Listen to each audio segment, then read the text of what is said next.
Hello, pickup truck and SUV fans. Tim Estrell here. Today I have a special edition. I'm going to talk with Allen Schaeffer of Diesel Technology Forum. We're going to discuss some diesel technology in the ports and how it relates to a story I wrote recently. I was recently in the ports of Los Angeles and the port of Long Beach, and I witnessed the unloading of the cargo, the big ships, and moving the cargo into containers over and taking to distribution centers. Something that happens quite often in the ports. There are vehicles there, they call them drayage trucks, and these are semi-trucks they use to move cargo back and forth. I was there with Toyota. They're doing an innovative new technology using hydrogen to power a semi to move these loads back and forth. And Alan reached out to me to have a conversation about how diesel is playing a role in that as well, and how, maybe I can be enlightened because my story wasn't so great with the diesel, but there was a little bit of creative license there from the editor that happened in that story. But let's talk. So thank you for talking with me today.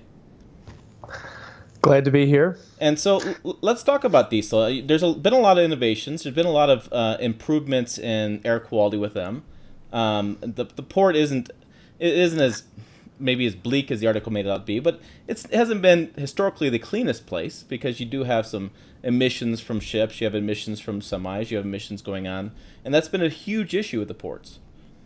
Exactly. And really, ports are kind of a hub of diesel activity. And that's because diesel is really the prime mover of our global commerce system. And, all the ocean-going container vessels are diesel engines. They're burning a different kind of fuel, but freight locomotives, pretty much all diesel-powered. The overwhelming majority of commercial trucks, all diesel-powered. And a lot of the material handling equipment has also been powered by diesel. So no surprise that in a harbor port setting that you have a lot of diesel activity.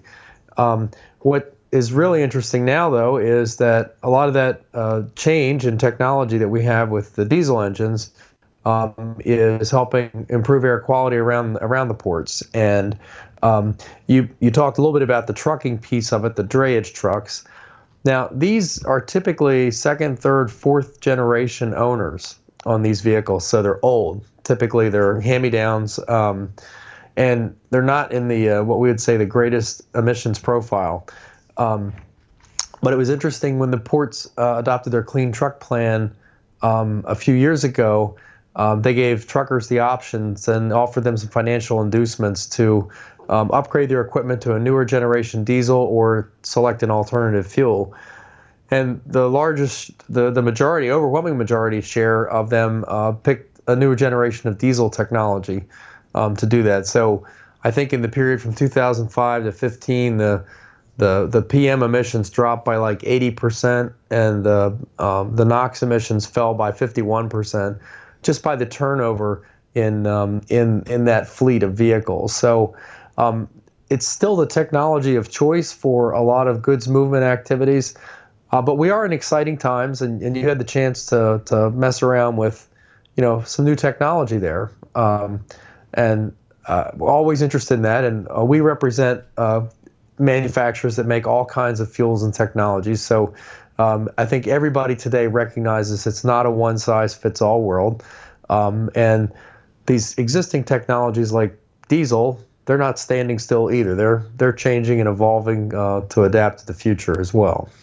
Yeah, and we've, since 2006, I believe, in the full-size truck segment and the consumer, we've done more emissions technology in that as well to improve emissions.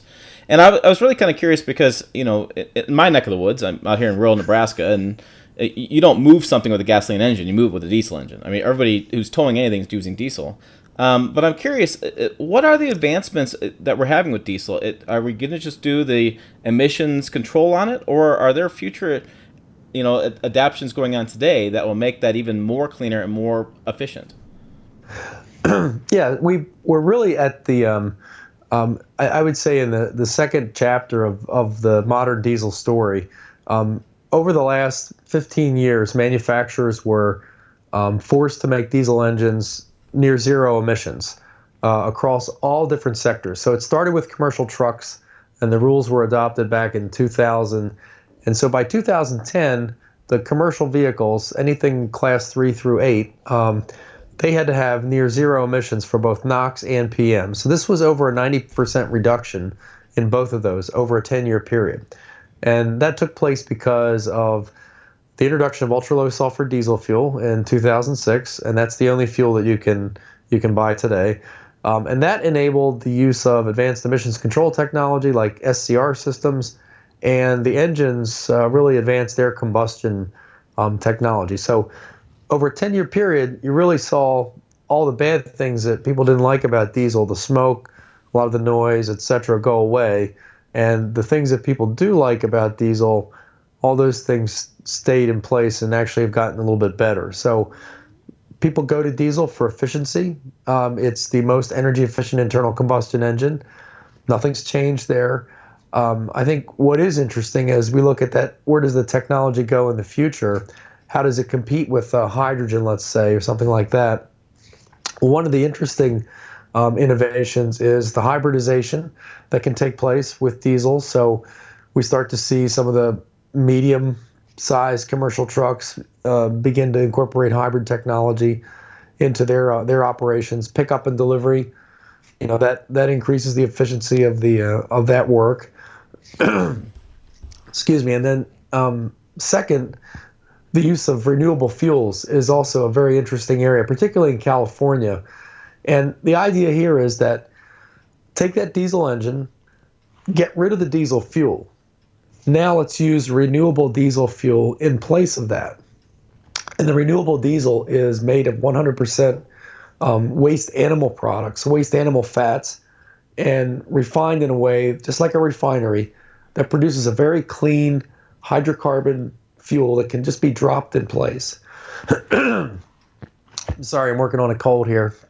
But this renewable fuel can still be dropped in place and used in any diesel vehicle, not just a new one, but existing ones as well. So it's something more than biodiesel because it has a lot of the properties that customers want. So you can store it for long periods of time and not worry about it. Not really any issues with water getting in the fuel, etc. So it has a very high value, and a lot of California municipal governments, San Francisco, the city of Oakland, a number of other, Sacramento County, for example, all have switched their municipal fleets over to this renewable diesel fuel. And so they get, a lower carbon footprint overnight and very low emissions as well. So that's just a little example about how diesel is evolving to be part of that future that we're talking about, right alongside hydrogen, for example. In my neck of the woods, diesel is usually characterized by a loud engine, and it's characterized by the size of the exhaust pipe, like how big they can make that, right? So, but it seems to me that the people I talk to that are really into diesel and really understand technology, like yourself, are saying that it's going to be really clean, really quiet, and you won't even notice it as much as you would before. Yeah, it's absolutely true. I think, we can look at this in a variety of ways. I'll just give you one little anecdote that pops up because it's summertime. A lot of people are barbecuing outside right now, but the South Coast Air Quality Management District was looking at all sources of particulates. So one of those sources are the charbroiling burger houses in California, places like Carl's Jr. and some of the other burger joints that cook up those burgers. So when you smell those on the street, what are you really smelling? Well, you're smelling emissions, right? So there's researchers analyzed that, and they found that the particles emitted from cooking a 1/3 pound beef patty were the same as driving a brand new generation diesel truck for 144 miles. Wow. So it was kind of a kooky little comparison, but what that tells you is, two things. One is there's all kinds of sources of pollution in the air that you don't think about, particles from a charbroiled burger being one. And number two is, how can a diesel semi-truck have such low particulate emissions compared to one hamburger? And that's the part that we focus on, obviously. And it's just a reflection of how clean the technology has gotten. So I think there's a lot of that's really our standard today. I mean, all the diesel engines in cars, trucks, SUVs, even farm machines and equipment, and large engines used in railroad locomotives, marine vessels, all of that has to meet a near zero standard. So it's been quite a journey. Yeah, I remember I drove the first Chevy Cruze Turbo back Okay. when I was like doing stuff with cars. Those things. I don't deal with those things anymore. It's all Yep. trucks and SUVs now. But I was talking to the engineers about that, and they were talking about how they had to take a white cloth and put it on the exhaust, and that was they had to have that blow like clean. It wasn't had any soot on it at all. And I mean that's an interesting standard to meet. Do you think that you know you can check the latest news cycle, and there's a lot of talk about diesel, and overseas there's we're going to ban. I mean, it just seems like you're constantly under attack on these different municipalities doing this stuff. But do you think that's just misinformation at this point? Do you think people don't understand that this is kind of the new age of diesel, or do you think it's just just old habits?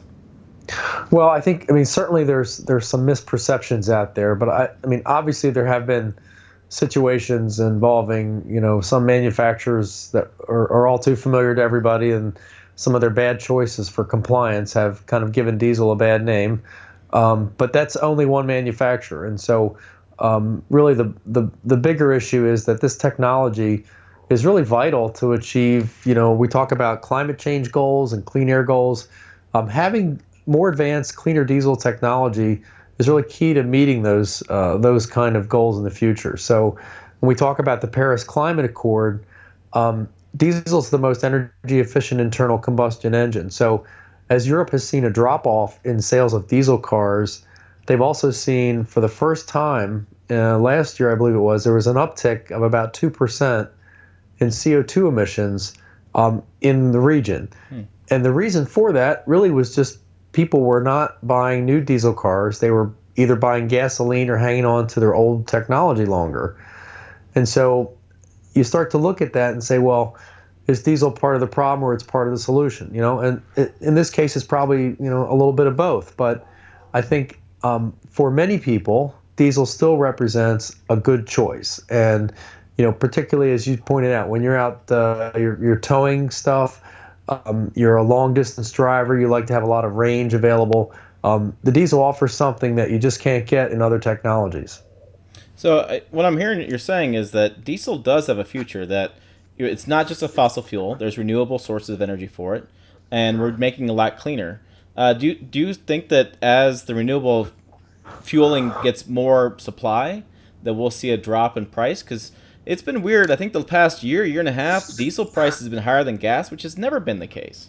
Yeah, I mean, this is definitely, you point out a good observation, and that price of fuel is really plays into all this, and people consideration of whether or not to buy a diesel car, for example, or the cost of ownership. But we have seen the price differential, I would say, is still above gasoline, but it's moderated to what it was over the last 4 or 5 years ago. So they're tracking a little closely together, which is good, instead of the 50, 60, or 80 cents a gallon more that we saw a couple years back. So, diesel's a fuel of work. So it's really a function of the global economy and the demands on fuel there. So I think that we're seeing a lot of projections about the future of diesel, and over half of all the cars and trucks and motor vehicles are still going to be powered by fossil fuels come 2030 or 2050, depending on who you believe. So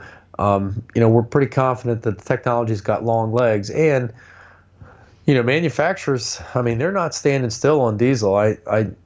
Not to get into too much deep technical stuff, but the Department of Energy has a project called Super Truck where, they work with manufacturers, and they share research and technology development to kind of think outside the box and how many more miles per gallon can we squeeze out of a diesel truck. And one of the key aspects is how much can you squeeze out of the engine. And we're now approaching thermal efficiency in the diesel of over 56, 57%. And, that's just a number, but just for comparison's sake, the gasoline engine thermal efficiency is probably in the 30s, 30%, 40%. So a lot of the energy that gasoline combustion a lot of that energy is wasted, goes away to heat, whereas the diesel, you're conserving more of that energy. So, when you think about all kinds of things like climate and pollution, simply using less energy and efficiency is really a great strategy. And that's why, diesel's still quite attractive. So manufacturers are still investing in making the engine more efficient. The downsizing on the engine size, the performance is going up with more turbocharging, more sophisticated controls. The packaging on the exhaust treatment stuff is getting smaller, more compact. So, we see, and we see new products being announced. GM has got some great new products out there. We've got a race going on in the pickup truck segment. I can't wait to see how that shakes out with the F-150 diesel, Silverado, and the Ram 1500. That'll be fun. Yeah, it's really interesting, like because it's such a paradox in that Europe says we're cutting back, and the U.S. is like, oh wait, here's our slew of new pickups coming out with small displacement diesels. And I drove the F-150 Power Stroke diesel 2 months ago, and I achieved more than 30 miles per gallon, which is really unheard of. I do a lot in old trucks, and I've had people talk to me they're 1985 or 95, it gets 5 miles a gallon, and now we're talking 30 miles per gallon, the same kind of vehicle size. And so it is really impressive how things have changed over the years. So when you see those changes, you get really excited about them. But there's still the caveat. There's still a couple things consumers have issues with on diesel pickups. Is that there's usually an upcharge and purchasing it, and then you have some pricing as far as maintenance. Typically the oil change is a little bit more expensive, and replacing parts a little bit more expensive. Do you think that as the packaging gets smaller on the emissions, that we'll eventually see some sort of price drop? It's hard to say. I think that anybody that's looking at a diesel is looking at typically looking at a longer view, right? Yeah. You're going to buy this vehicle. This is an investment that's going to be not a 3-year lease. I'm getting rid of it in 3 years. A lot of these people have these trucks for a decade. So you're looking at it over the long haul, which is actually the right way to look at it. So you can look at the total cost of ownership over that period. I would say that in the U.S., what we're seeing now is we've always had the heavy-duty pickup trucks in a diesel option. And for years, I think 7 out of 10 people that went to a showroom to buy a heavy-duty pickup truck walked out of there with a diesel. I think it slipped a little bit in recent years, but it's still very high. So those are premium vehicles, and they're also very profitable, as you know, for manufacturers. But what we're seeing is the evolution of this pickup truck race down in the full size, the F-150, that range. And so that's where the numbers really go up in terms of volume.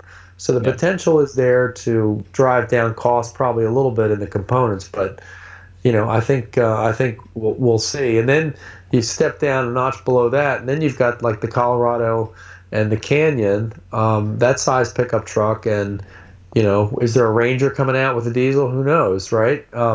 So you take that diesel pickup truck fight down even to that level. So now you've got diesel product in 3 or 4 different categories there. So there's definitely the potential to see lower costs down the road if the numbers are supportive.